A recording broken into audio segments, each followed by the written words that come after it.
बातमी आहे कलिंगड कापून साजरा करण्यात आलेल्या आगळ्या वेगळ्या वाढदिवसाची। पिंपरी चिंचवड महापालिकेत एका पत्रकाराचा वाढदिवस चक्क कलिंगड कापून साजरा करण्यात आला। सूरज कसबे या तरुण पत्रकाराचा वाढदिवस केक ऐवजी कलिंगड कापून साजरा करण्यात आला। शेतकऱ्यांच्या विक्रीस आलेल्या शेतमालाला मदत करता यावी म्हणून पिंपरी चिंचवड शहरातील पत्रकारांनी केक ऐवजी कलिंगड कापून वाढदिवस साजरा केला। काही दिवसापूर्वी पिंपरी चिंचवड शहरातील एका कलिंगड विक्रेत्या शेतकऱ्याने जनतेने वाढदिवसामध्ये केक ऐवजी फळं कापून वाढदिवस साजरा करण्याचं आवाहन केलं होतं। शेतकऱ्यांच्या शेतमालाला भाव मिळवून देण्यासाठी जनतेने वाढदिवसामध्ये केक ऐवजी शेतकऱ्यांनी आपल्या शेतात पिकवलेली फळं कापून वाढदिवस साजरा करण्याचं आवाहन केलं होतं।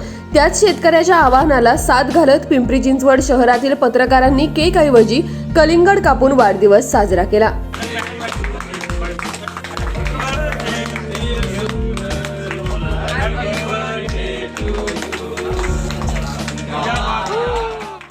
याचं कारण असं की मी स्वतः कलिंगड उत्पादक आहे। मी स्वतः कलिंगड मी स्वतः पिकवलंय आणि विकलंय। त्याचा मला म्हणजे लॉस असं झालं की माझं कलिंगड पावसाळ्यामध्ये आलं आणि त्यावेळेस मला पाहिजे तो दर मिळाला नाही। तर त्यावेळेस जर असेच एखादी चांगली उपक्रम राबवला असता तर 100% माझ्या कलिंगडाला मागणी असो। तर या पुढे पण आपण अशीच स्पर्धा चालू केली तर 100% यातून कलिंगड उत्पादनाला फायदा होईल आणि शेतकरी यातून तारला जाईल।